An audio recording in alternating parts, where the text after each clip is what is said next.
This is a Nice Guys Patreon exclusive.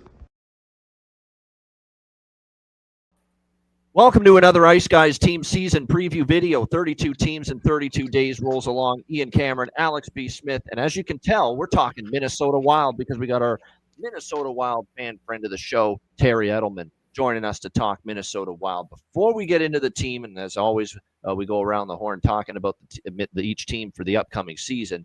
We're recording this on the day of some very big news that has been dropped regarding the Minnesota Wild and their star player, Kirill Kaprizov, as news came out just before this recording that he has turned down an offer that would have made him the most paid NHL player right now. 8 years, $128 million offer given by the Minnesota Wild to Kirill Kaprizov. And apparently Kaprizov in his camp has turned that offer down. And you're talking about a player that is entering the final year of his current deal on an expiring contract. And now there's going to be the question of what is causing this. You know, if you were talking, usually if you want the money, you're not going to turn down this kind of a deal, this kind of a term, this kind of a dollar amount. So what's the issue? What's the problem? Does he want shorter term?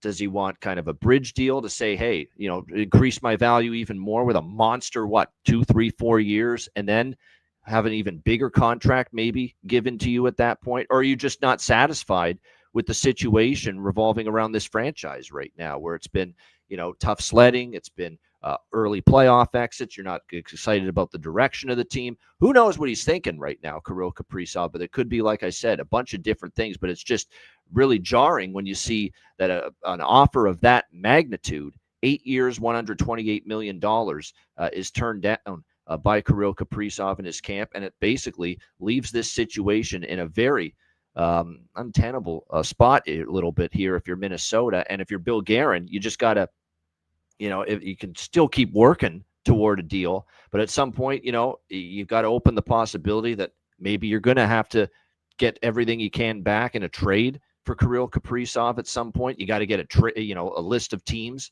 that Kirill Kaprizov would accept a trade to.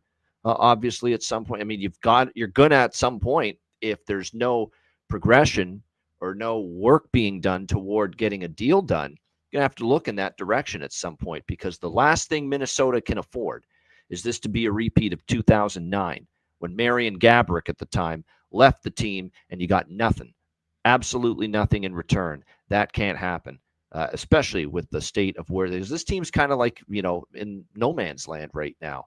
You know, they haven't been at the bottom of the NHL getting the top 5 picks every year during this run, and they've been in the playoffs but haven't made that deep playoff run over the last several years. So that's why it's a non-negotiable that if they don't get a deal done with Kaprizov, they're going to have to assemble some kind of trade and get everything they can back in return for him. So, Terry, we'll start with you on this. You're the Minnesota Wild fan. I'm sure. Now, I know you're here waiting to hear from the King insider of the world, Elliot Friedman, to hear his take on this before, you know, just making final summations about what's happened. But just your initial thoughts and where this leaves not only Kirill Kaprizov, but where this leaves the Minnesota Wild. Yeah, well, I think it's kind of perfect that this came out before we recorded the show and not after, because that would have kind of sucked. But let me start with this, actually, before you continue. Did you think for sure, slam dunk, they're going to get a deal done with Kaprizov? I was a lot more confident 24 hours ago than I am now. I think that's pretty fair to say. How I look at this now, I'm not going to compare him to McDavid, but if you kind of look at the McDavid situation, McDavid's not rushing to go and sign an 8-year contract with Edmonton. Now, I know, completely different situations, but if you look at how much the cap is going up the next 3 years, in my opinion, the smartest thing for Kaprizov to do is to probably get a 1 or 2 year deal. Because if it's a 1 year deal before he turns 30, I think he can still get that long-term deal. And I think there is a team out there. I don't think it'll be Minnesota, but I think there is a team out there that would go up to maybe 20 in a couple years with the cap going up. If it's going to continue to go up as much the next couple of years after, we're going to see $20 million contracts in the NHL in a few years, in my opinion. So I think it's term. I think term is the issue because the Wild want to get it done to an 8-year deal. It's been said, and obviously that's what they offered him, is an 8-year deal to make him the highest paid player in the NHL. But I think if he signs this deal, he won't be the highest paid player. He won't be the highest paid player in the NHL next year. I think there will be at least obviously McDavid or other players that will surpass him. So I think it's smart for him to wait because somebody's going to pay him. Somebody's going to give him the money he wants. Someone's going to give him the term he wants. So I think it's smart for him to wait. But like you said, Ian, in my opinion, is completely with this 100%. You cannot let him walk away for nothing. Kaprizov and Guerin need to continue to discuss this. Obviously, September 10th. So a little bit less than a month before the season starts. You need to get this solved before the season starts because you don't want this as a distraction either, which it definitely will be. If they make another offer, he rejects that, then all of a sudden, like it's just going to be a huge distraction for the team. So, no doubt. And Toronto and Mitch Marner, the sequel, could it be that where Mitch started the season last year on an expiring contract, they didn't trade him, they risked it, and then they of course ended up parting ways after all. Is that where we're going here with Minnesota and Kaprizov, that they're going to start the year and maybe we'll see where we're at the trade deadline? And is Guerin going to be, in the same spot where he's got to weigh, okay, we want to sign him, we're not closing the door, but if the trade deadline rolls around, you've really got to make a decision if there's no deal by that time. Do we really feel like we can get him re-signed, or are we going to, because that's your last chance to get assets back and big-time players back in a trade for Kaprizov at the deadline. So it's going to be, this timeline of how it's going to play out is going to be very fascinating to see moving forward. Yeah, Terry, go ahead. I think also depending on what the Wild's record is at the deadline. Yeah. If this is a distraction, if there's injuries, we'll talk about young players coming up later. If the team isn't in a good position at the trade deadline and Kaprizov hasn't signed, then it really makes more sense to trade him than it does to keep him at that point. Yeah, no doubt. Alex, go ahead. Well, here's the other thing that makes this interesting. We talk about, could this be Mitch Marner in the Leafs part 2? May not necessarily be that case. Should they let him walk? This is a very deep free agent class that we're potentially looking at. You're looking at guys like Artemi Panarin, Adrian Kempe, and one Connor McDavid that would be available potentially. And like I said, none of them are rushing to make contract extensions now. So maybe all these guys would be looking to test the waters of free agency.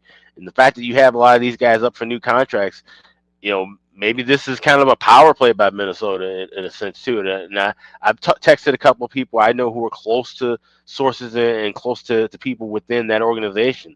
And they're saying that, if they can't get a deal done now, then of course you'd be exploring trade options. But there could be a possibility of just letting them walk and you saying, hey, we're saving up and getting ready to gear to try to bring potentially the best player, one of the best players in the NHL into town, in a Connor McDavid. So there's other options than just all of a sudden we're letting him walk for nothing and then we have to just rebuild with scraps. Yeah, no doubt. That is a loaded free agent class. But obviously now things have gotten just a little bit more interesting with the Minnesota Wild upon this news. And obviously this is going to be something that we're going to be monitoring and focusing on closely moving forward as we get closer to the start of the season. Regardless, the Minnesota Wild will, you would think, unless a trade happens before the start of the season, and I don't see that happening, we'll be starting the season with Kirill Kaprizov on the team. And the point is, with Kirill Kaprizov on the team and healthy, from all indications to begin the season, there's no telling how great that top line could be for them. No question. That's going to be the strength of the team. We saw he was playing at an MVP level before the 41-game absence to the injury he suffered last year. Kaprizov, Matt Boldy, who has become a pretty reliable goal scorer, at the NHL level. Joel Eriksson Ek, still a phenomenal two-way center, can chip in offensively and also play that great defensive game, win key faceoffs. Now, he's also suffered some injuries last year, so health's going to be important for him. But you can say that pretty much about anyone, but we know he's an excellent two-way center. I know we're all big fans of Marco Rossi. How can we not be? Marco Rossi is a player that has just taken the opportunity here at the NHL level, and he's made the most of it, and he's gotten better and better as time has gone on. He goes from 40 points and 21 goals 2 years ago to 24 goals and 60 points last year. And who knows, maybe even a higher output could be in the cards this year for Marco Rossi. Why not? Because I think he's got that kind of an offensive skill set in him. Marcus Johansson, like to see a little bit more from him. Certainly this year, certainly better. Matt Zuccarello. I'd like to see a little bit less. I'd like to see a little bit less of him, not more. Yeah. No more of Johansson, less of Johansson.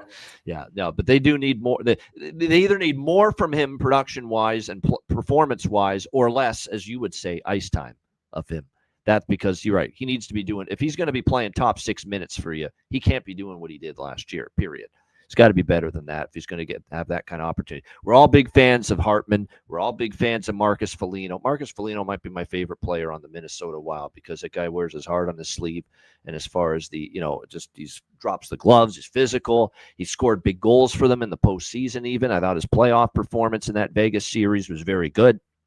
It'll be interesting to see how that transpires. Vlad Tarasenko.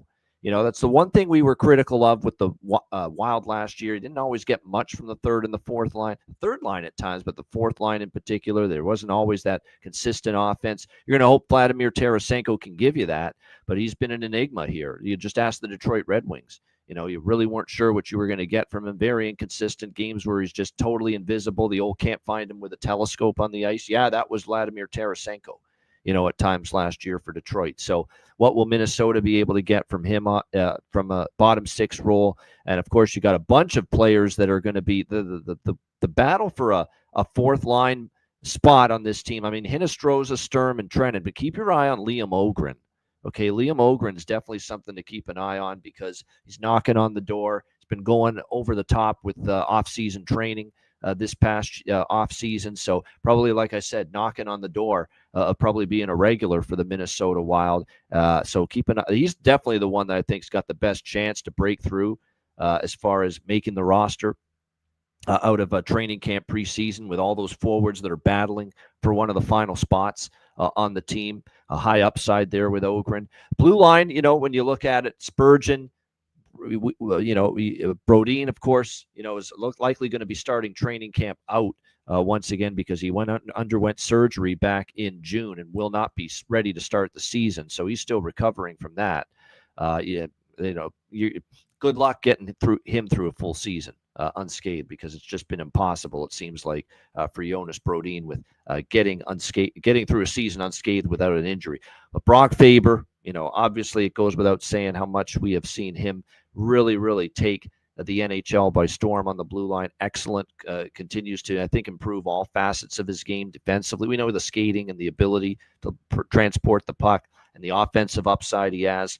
Jake Middleton, is going to be your stay-at-home. I'd worry about the lack of foot speed, but he is physical. He'll drop the gloves every now and then. Spurgeon, we like Spurgeon, but again, issues with him staying healthy. Bogosian's a little long in the tooth, so maybe a couple questions more than usual for Minnesota on the blue line, but we do love Zeev Buium, and a full season of him on the blue line should be great to see. I thought, in the late season, tour of duty he got in the NHL last year, he made a pretty solid account for himself, all things considered. So Zeev Buium now in his first full season now, as far as being on this Minnesota Wild blue line. I expect a pretty solid year from him. They've also got David Jiricek, the veteran, Jack Johnson, among others that'll be in the mix here to be a regular on the Minnesota blue line. And of course, in goal, obviously the retirement of Marc-Andre Fleury, which means Philip Gustafsson, the Gus Bus, on paper going to start the year as the number one goalie. And look, Gustafsson, give him a shit ton of credit.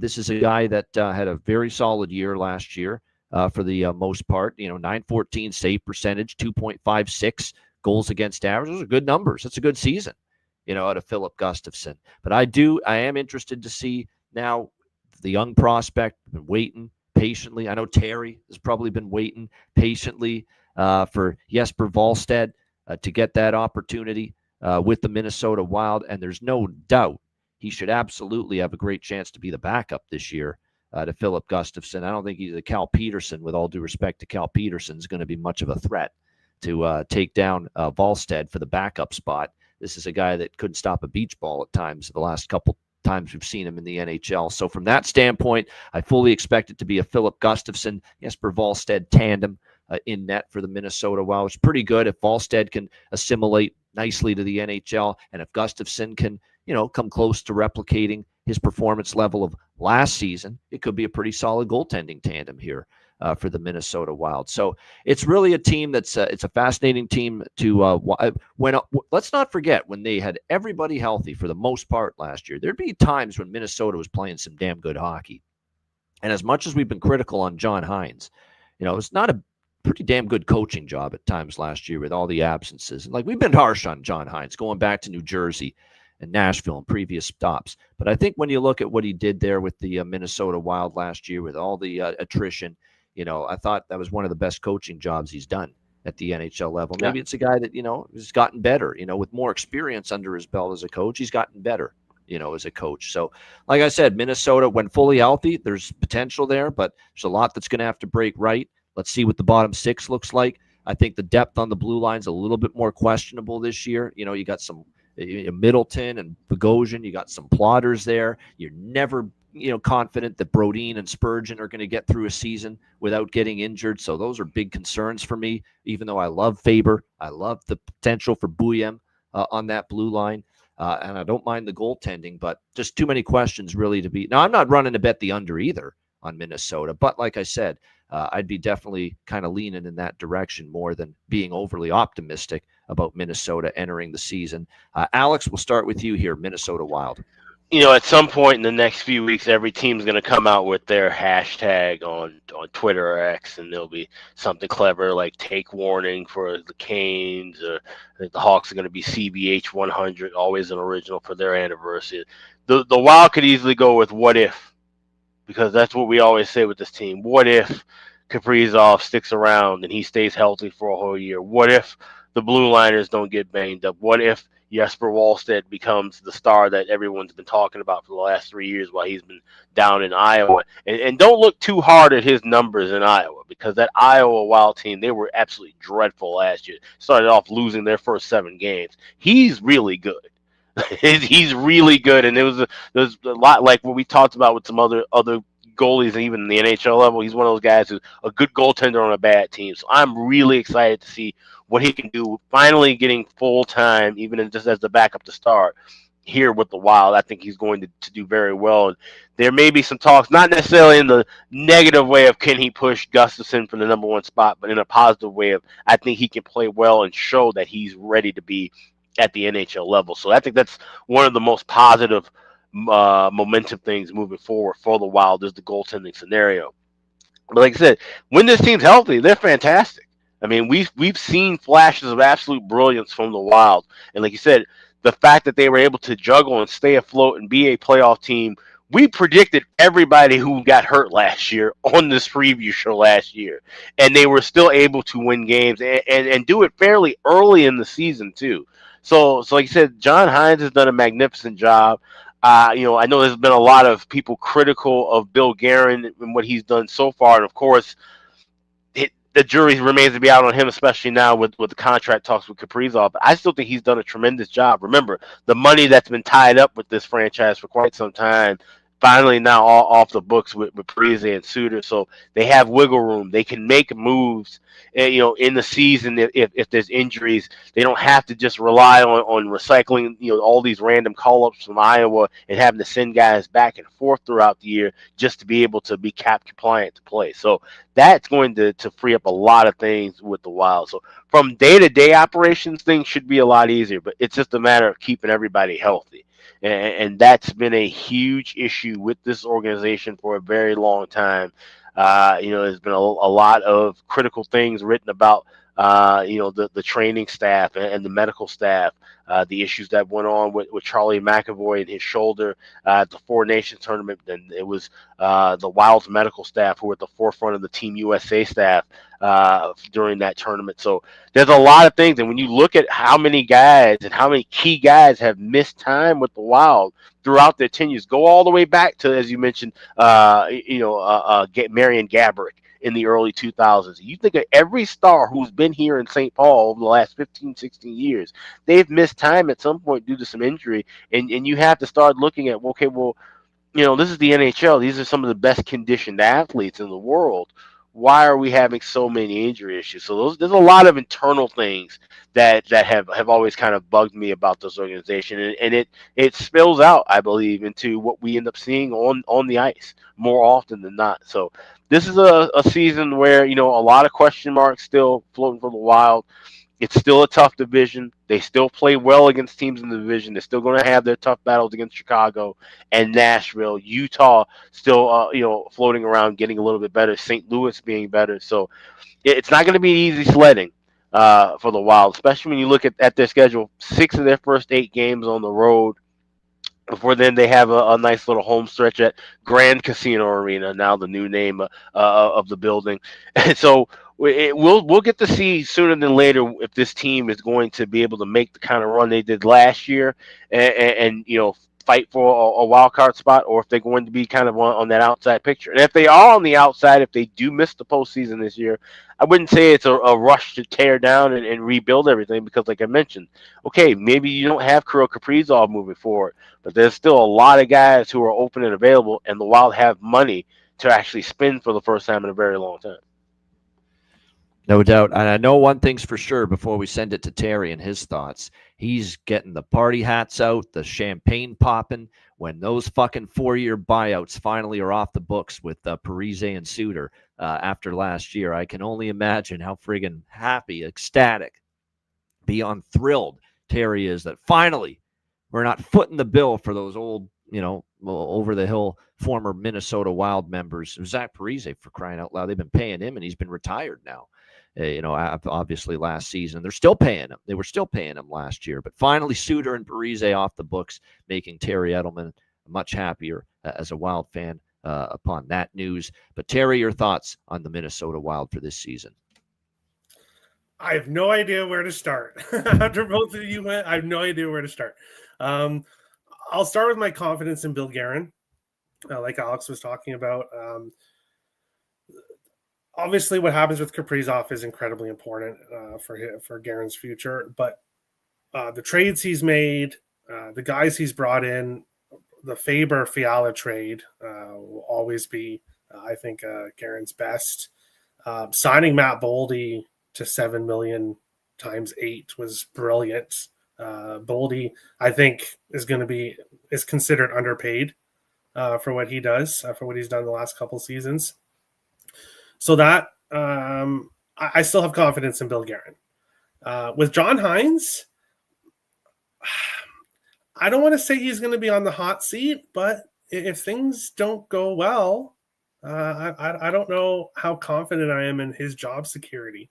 In my thoughts, if things don't go well, Guerin's going to be scrambling to do something.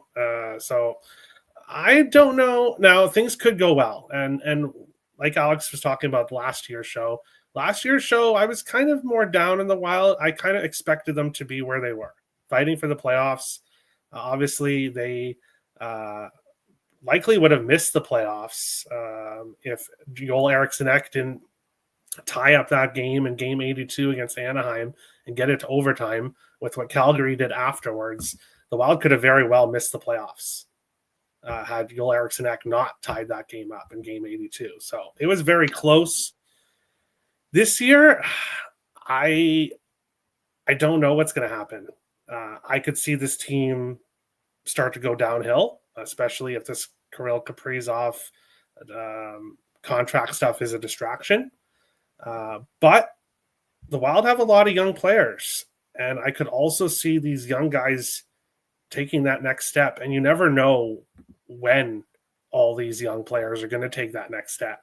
And when they do teams like Alex's Chicago, when all those young guys start to click, you're going to notice it. Like, you're going to notice a huge difference. And the Wild, despite not drafting in the top 5, they have some very good young prospects. Danila Yurov is making his NHL, or should be making his NHL debut, coming over from Russia. I'm really excited to see from him. Ian mentioned Liam Ogren. Completely got jacked in the offseason. He was in the gym maybe 24/7 the way it looks for him. So I'm really excited what he's going to bring. His dad's a big-time trainer, too, of NHL player, like big-time NHL players. So it helps to have a dad that's, basically in fitness training and all that stuff. And Liam's got that in his pops. So that does help. Yeah.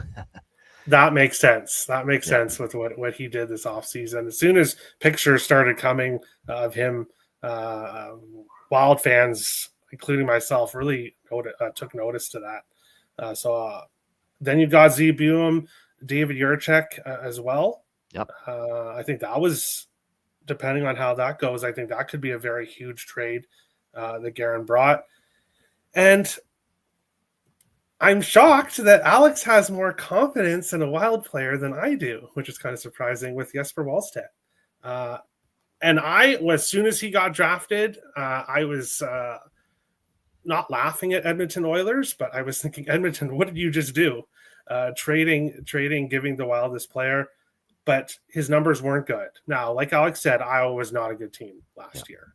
So I'm not saying Wallstedt's going to be a bust at all. I'm not saying that, but I have some questions on how he's going to look in the NHL because we haven't seen it really. Well, you did briefly. His debut against Dallas was not good.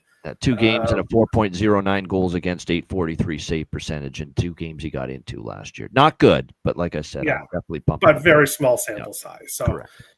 With the Wild, I could see them maybe getting to 3rd in the Central if people stay healthy, if they have a good season, if the young guys all look good.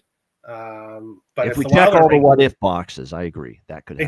Exactly. If the Wild are going to be in the top 3 in the division, though, Marcus Johansson's can't be on the second line. No. I see the depth chart with Johansson on the second line. I think Liam Ogren should be able to fight Johansson for that. Danila Yurov, I'm seeing him listed as a right wing, but Guerin's already said that he wants to try to have him at center. So the lines could be really interesting with what exactly the Wild do. One guy we haven't really mentioned is Nico Sturm. I absolutely love, and Bill Guerin did have some money to spend this offseason, and a lot of Wild fans were really upset. Why didn't you go out and get any big names? Why did you get Tarasenko and Nico Sturm? Nico Sturm really helps out with the penalty kill, obviously face-offs. He's incredibly important, an incredibly important player despite being on the 4th line. And I have high hopes for Tarasenko. Now, I don't think he's going to turn back the clock to his prime, but I think we're going to see an improvement in his numbers. I'm not willing to say drastically improve, but I'm willing to bet that his numbers go up somewhat significantly from what he did last year. I think he has a good year with the Wild this year. Obviously, it's a contract year for him as well with a 1-year deal. So I think that's why for me the door's open that maybe Tarasenko can surprise. Everyone's going to bust their tail when they're playing for the money. Yeah, it's just the way it is. And what if he does see a little bit of time with Kaprizov? Like I said, with the Wild lines projected to be Kaprizov, Eriksson, Ek, and Boldy. What if Boldy goes on the left wing on the second line? Like there's different combinations you can do. Obviously, like with the centers, Eriksson, Ek, Rossi, Hartman, Sturm. If Yurov is going to be a center where somebody has to move, maybe Hartman moves to the wing. I'm not exactly sure what the lines are going to look like. But a lot of flexibility. Yeah, I think there's multiple instances where a guy that's often played center could play wing. Guy that's played wing could slide over to center. You're going to maybe see some of that. Yeah, and that's good. That's a good thing to have. That's certainly not a problem. Yeah, the defense, young, Well, obviously, three of these guys, well, Faber's not a rookie anymore, but Zebulon and Juracek hasn't really played that much. So it is a bit of a young defense, but I like the potential for the Wild's defense going forward. Are we doing future bets now? Or are we going to do that at the end? Should I mention? Oh, if you've got them, have them. I don't have too many with Minnesota. Yep. Looking at futures, it is a player prop future. Or it is a player future. For me, it's Gustafsson over 29.5 wins, minus 110 at DraftKings. Gustafsson had, bear with me for a second, last year, 31. So obviously he had a very good season last year, but I don't know if they're going to really rush Wallstedt. I think if he does struggle at times, I think Gus is going to see a majority of the starts here. Now, unless Wallstedt does come out and play very well. And I'm not banking on him not playing well, but I think 30 wins. I think Gus can get 30 wins. And when looking at the futures for this team, that's the best bet I could see. Boldy 90 points at plus 800. I could potentially see if he plays with Kaprizov all year long. On that top line, obviously top power play. Boldy's increased his points each year.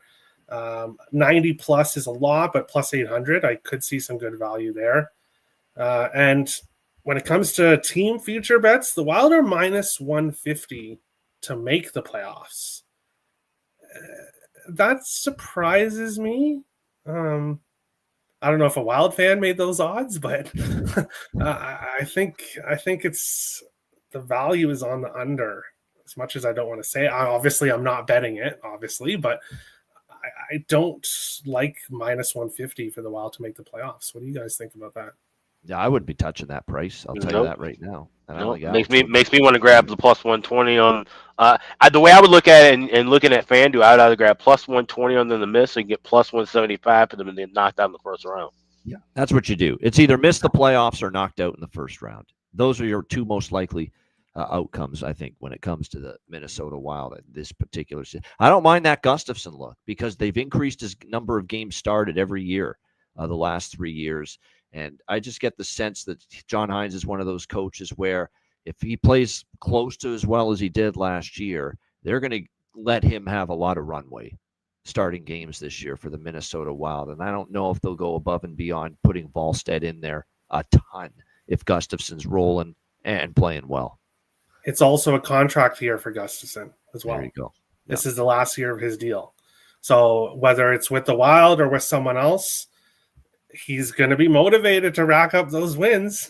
He's going to be really motivated to obviously play well because he's in his contract year as well. So, all right, indeed, and that's definitely something I've noticed. And you're not going to cash bets every time with season-long player props for the player in a contract year, but you'll cash, I think, a bunch of them, and more often than not, you will. Not every single time, but I think more often than not, if you start to circle players that are playing for the bag, playing for the big contract in the off season, often you're going to get them, playing above their heads, maybe exceeding expectations, and that's why I think the contract year players often are worth a look as far as season-long player props are concerned.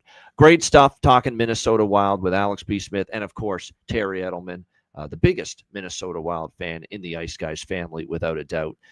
Thank you for joining us. Hit the like button. Before we wrap things up, we will hear from our new smoke sponsor of the Ice Guys show, our friends at Royal Cannabis.